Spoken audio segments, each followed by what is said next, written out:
Hey everybody, it is Craig O'Boyle with the O'Boyle Real Estate Group here, and I am dropping by for November to talk a little bit about stats and what's going on in the Colorado real estate market.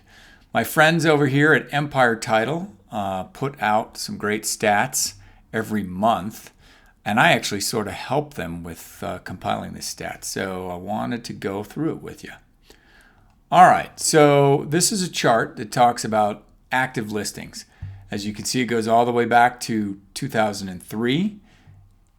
The bumpiness in the chart reflective of months of the year. And obviously, the big switch happened in 2022, and we've started to climb.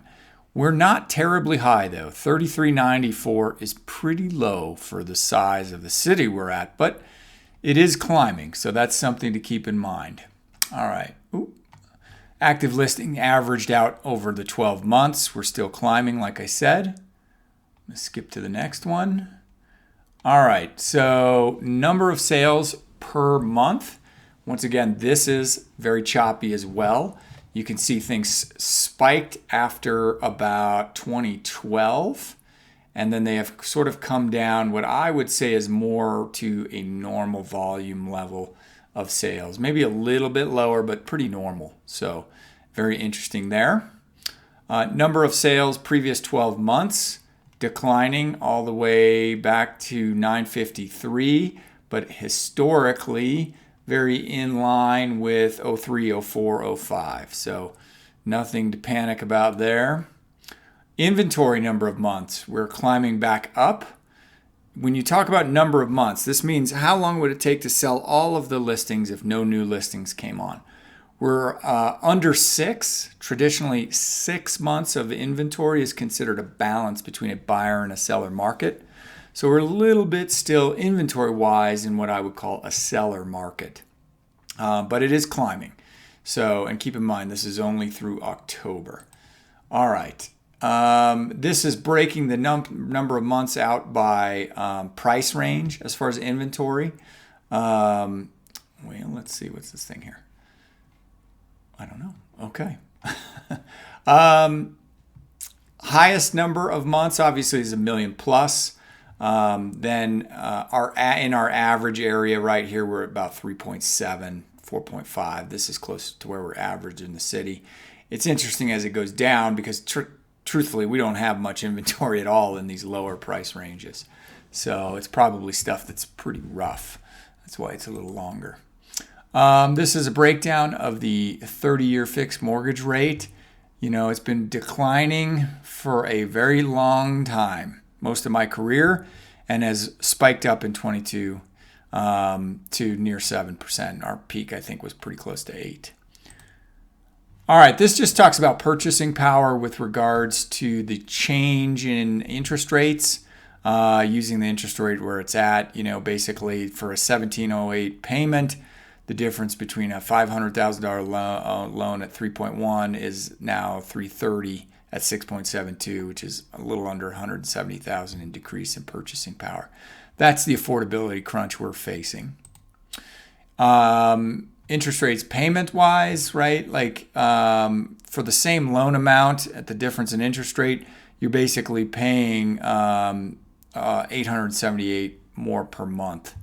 Once again, that's the function of the affordability crunch. This is talking about a little bit about assumptions. I'm not gonna spend a lot of time here. We have an assumption company, and I can educate you better than anybody in the nation. I'm going to skip through these ones. Let's talk about days on market. Right now, we're averaging days on market about 44 days. We've spiked up since the low, but things are pretty in line with what we've seen for a very long time. Now, most of my career, I've actually said that our average days on market was pretty close to 60 to 90. This is obviously coming out of the financial crisis where it's at highest here, and this doesn't go back very far, but we're still pretty low in terms of days on market, truthfully. Median sales price. Median is the midpoint between all of the sales, right? The exact midpoint. So we're holding pretty steady for the last couple of years in the upper fours. If you look at that, we were pretty steadily climbing since the great financial crisis, and now we're sort of leveling off. The previous 12 months, this is averaging it out, right? It's still climbing if you look at that, even all the way through these rate increases of what we've seen. So that's pretty interesting. This just talks about average sales price, obviously different than the median. It's usually higher because it gets skewed by very high-end sales. So I don't like average as much as I like median, but if you talk about averages, we're mid-fives in terms of where we're at. And we've, just like the median, we've kind of been fluctuating with a little bit of climbing in there. Averaging that sales price out, once again, still in the mid-fives. Price range, the number of homes sold in the last 12 months. Obviously, 78% of our sales taking place in that 300 to 800, 750 range, right? Where most of our inventory is, where we're averages and medians. But we've got some stuff down here. And heck, if you happen to want to buy a $1 to $5 million house, I'm happy to help you. So let me know. All right, keeping it going. Sales as a percent of active listings, right? It's come down, right? It's interesting to see that in the super crazy market we're in, sales as a percent of actives was actually exceeding 100%. Because people were sometimes selling stuff off market. So we're kind of back down into the normal, maybe a little bit elevated still at 29.4% versus all of this historical time frame in there. Sales as a percent of active listings averaged out. Once again, we're still declining. All right, I'm going to skip these comparisons. I'm going to go to the end because I think this is just going to be better data. This compares the number of transactions based on the type of financing. Cash being this year 17%, conventional loans 37%, FHA 12%, VA 24%, and then this other at 10%. What I think this other has increased so much over 2017 is I think this is including assumable sales, which we know are going up, and we're involved with a lot of that. So pretty unique stuff there. All right, comparing 2023 so far year to date versus 24 year to date. Well, we're up almost 2% on average price and almost 3% on median price.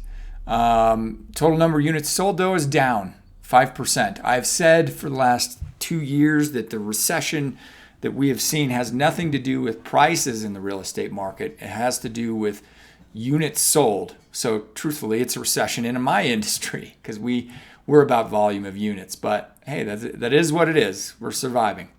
Inventory levels have increased. We're up 38.7%. Total number of listings up 35.5%. Average days on market at 44. Interest rate 6.72. All in all, what that means is if you've owned a home, even through the craziness the last 2 years, you've done okay. So if you've got more questions, you want to talk about this a little more in depth, feel free to reach out. Craig O'Boyle Real Estate Group, 719-229-2060 is my cell direct. Thanks.